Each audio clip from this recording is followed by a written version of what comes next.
wabarakatuh. Perkenalkan, kami dari kelompok 7 kelas 2025C akan menjelaskan materi yaitu teori revolusi belajar sosiokultural.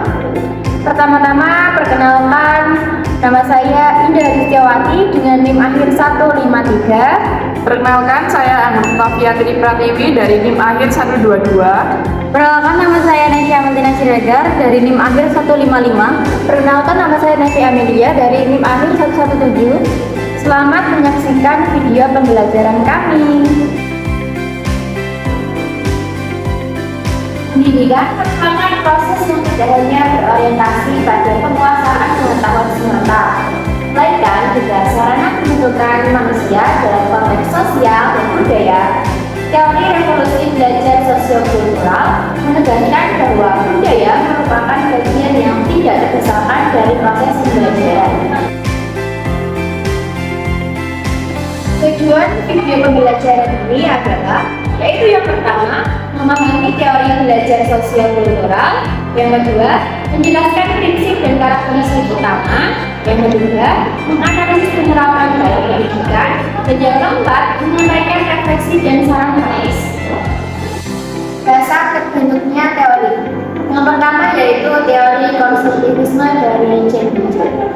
Belajar menurut teori konstruktivisme merupakan proses mengintegrasikan materi yang dipelajari dengan pengetahuan yang dimiliki, sehingga pengetahuan dapat digunakan.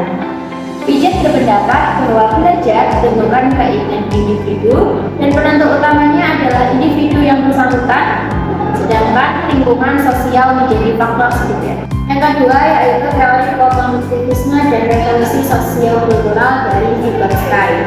Teori belajar kognitivisme merupakan perkembangan domain seseorang di samping ditentukan oleh individu sendiri secara aktif, juga ditentukan oleh lingkungan sosial yang aktif pula.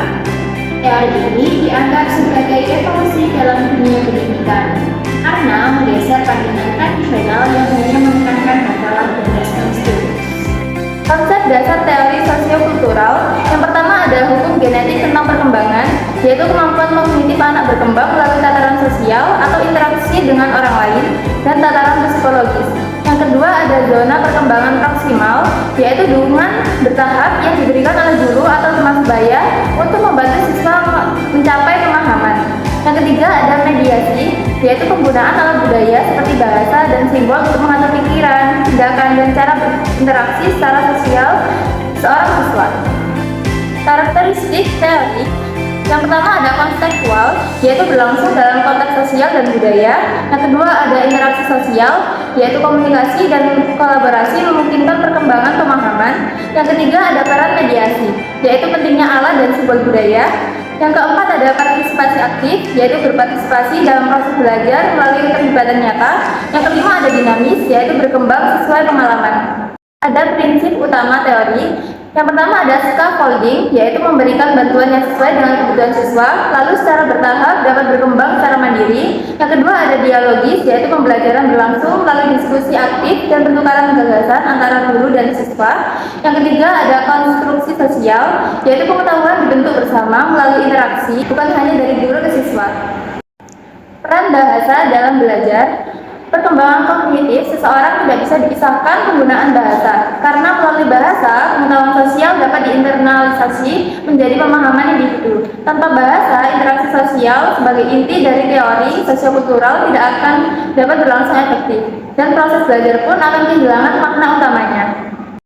Penerapan dalam pendidikan modern, dalam praktik pendidikan saat ini, teori sosiokultural diterapkan melalui pendekatan pembelajaran kolaboratif, diskusi kelompok, dan proyek bersama. Guru berperan sebagai fasilitator, bukan sebagai sumber tunggal pengetahuan. Fokus pembelajaran bergeser dari hasil akhir ke proses berpikir dan interaksi antar peserta didik.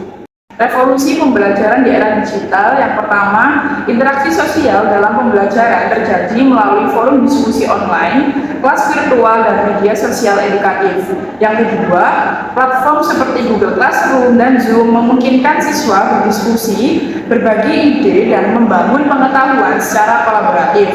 Lalu yang ketiga, menggunakan internet untuk riset mandiri dapat meningkatkan pemahaman akademik, kreativitas, dan keterampilan literasi digital. Tantangan yang muncul meliputi kesenjangan akses teknologi, literasi digital yang belum merata, dan minimnya interaksi secara langsung. Contoh studi kasus yang bisa diambil dari teori belajar sosiokultural di SDN Candi 2, siswa kelas 4 melakukan observasi ekosistem di taman sekolah. Mereka berdiskusi dalam kelompok kecil dan saling bertukar pemahaman tentang makhluk hidup yang mereka temui. Melalui proses ini, siswa tidak hanya belajar konsep apa, tetapi juga mengembangkan keterampilan sosial seperti menghargai pendapat teman, berkomunikasi, dan bekerja sama dalam kelompok. Perbandingan teori ini dengan teori lain, yang pertama, kalau behaviorisme itu fokusnya pada stimulus respons, cocok untuk pembelajaran terstruktur. Nah, kalau kognitivisme itu menekankan proses mental dan pemahaman individu. Lalu yang terakhir, sosiokultural itu menekankan interaksi sosial dan budaya sebagai inti pembelajaran. Kelebihan dan keterbatasan teori. Yang pertama, kelebihan menekankan pembelajaran bermakna dan kontekstual, mendorong kolaborasi dan interaksi sosial, menghargai keragaman budaya dan pengalaman peserta didik. Yang kedua, ada keterbatasan, yaitu sulit diterapkan dalam sistem pendidikan yang sangat terstandarisasi, membutuhkan pelatihan guru agar menjadi fasilitator yang efektif, tantangan dalam akses teknologi dan fasilitas pembelajaran di daerah tertentu.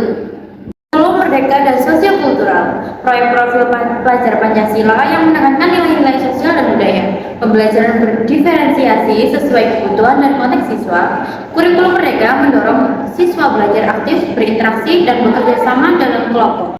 Tantangan implementasi di Indonesia, fasilitas terbatas di sekolah-sekolah daerah, literasi digital yang belum merata, beban kurikulum yang masih menekankan hasil akademik. Untuk mengatasi tantangan ini, perlu kolaborasi antara guru, sekolah, pemerintah, dan masyarakat.